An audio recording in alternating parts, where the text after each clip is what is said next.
सबको जय मसीह की। रोज की मेरी भविष्यवाणी की पुस्तक पढ़ने के लिए रेड बटन पर क्लिक करके सब्सक्राइब करें। हालेलुया, सबको जय मसीह की।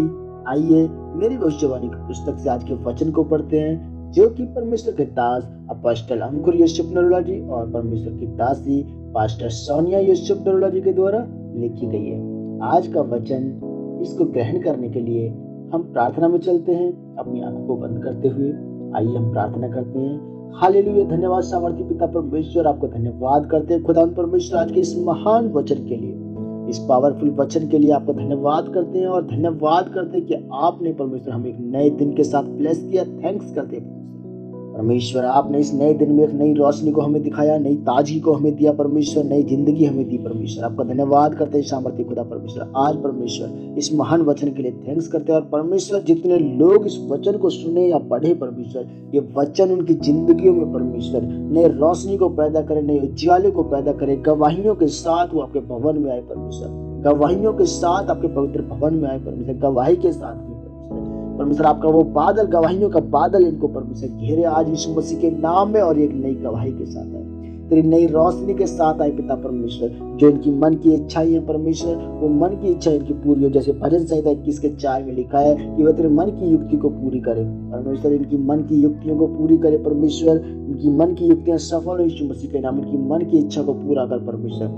थैंक यू लॉर्ड परमेश्वर। इस सारी इज्जत, महिमा और जलाल को परमेश्वर तेरे नाम को देते पिता बाप प्रभु यीशु मसीह के नाम में मांगते हैं, आमीन आमीन। आज का वचन, परमेश्वर की उत्तम इच्छा में बने रहें। जैसे कि दूसरे शमूएल अध्याय 12 के 8 से 9वें आयत में लिखा है, फिर मैंने तेरे स्वामी का भवन तुझे दिया और तेरे स्वामी की पत्नियां तेरे भोग के लिए दी, और मैंने इजराइल और यहूदा का घराना तुझे दिया था, और यदि यह थोड़ा था तो मैं तुझे और भी बहुत कुछ देने वाला था। तूने यहोवा की आज्ञा तुच्छ जानकर क्यों वह काम किया जो उसकी दृष्टि में बुरा है। मेरे प्रियो, याद रखें, परमेश्वर ने आपको और मुझे एक खास काम करने के लिए भेजा है, और खास काम को करने के लिए आपको परमेश्वर की उत्तम इच्छा के अनुसार चलना पड़ता है।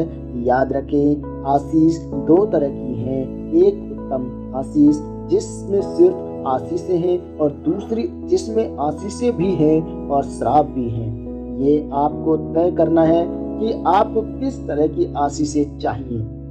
जिस प्रकार आप बाइबल में दाऊद के बारे में पढ़ते हैं, तो आप जानते हैं कि शमूएल नबी के द्वारा दाऊद को इजराइल का राजा होने के लिए परमेश्वर ने मसाह किया था, या परमेश्वर की उसके जीवन में उत्तम इच्छा थी।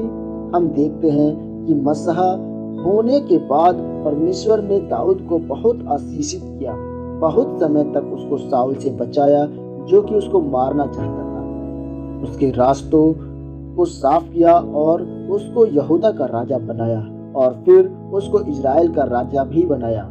यह परमेश्वर की उसके जीवन में पहली तरह की आशीष थी, क्योंकि वह परमेश्वर की उत्तम इच्छा के अनुसार चलता गया। लेकिन जब उसने बतशेबा नाम की औरत के साथ पाप किया, तो वह परमेश्वर की उस उत्तम इच्छा से हट गया, और फिर उसके जीवन में दूसरी तरह की आशीष आई, जिसमें आशीष थी और उसके साथ श्राप भी था।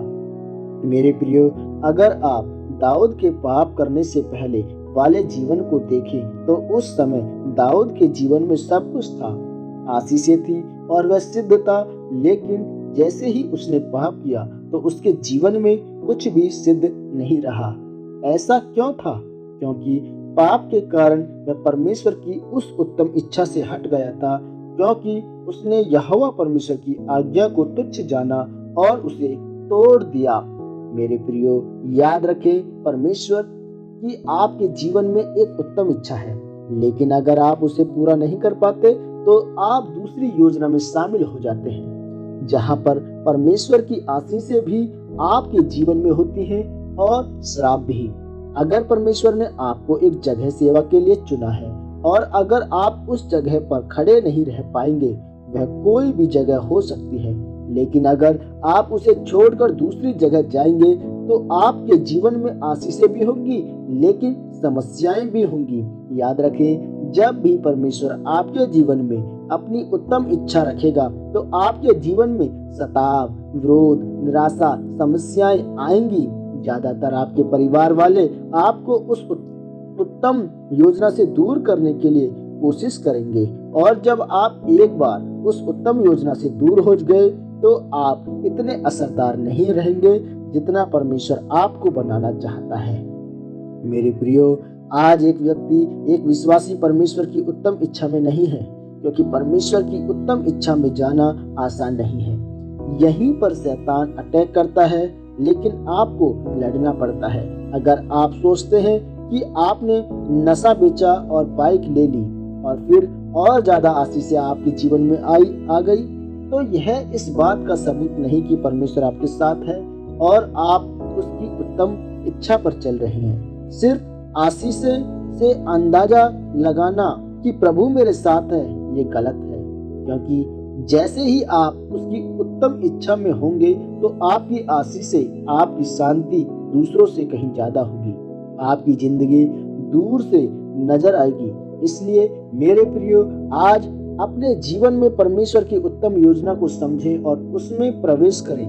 उस इच्छा को समझने और पूरा करने के लिए आपको अपना माथा कड़ा करके पूरे विश्वास के साथ चलना होगा। परमेश्वर पर ध्यान लगाना होगा, मनन में जाना होगा, ताकि आप उस इच्छा के अनुसार चल पाए और परमेश्वर आपको आशीषित करे।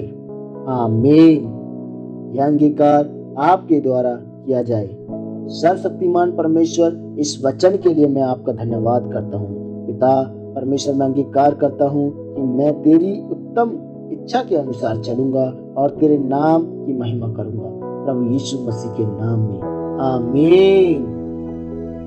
सबको जय मसीह की। रोज की मेरी भविष्यवाणी की पुस्तक पढ़ने के लिए रेड बटन पर क्लिक करके सब्सक्राइब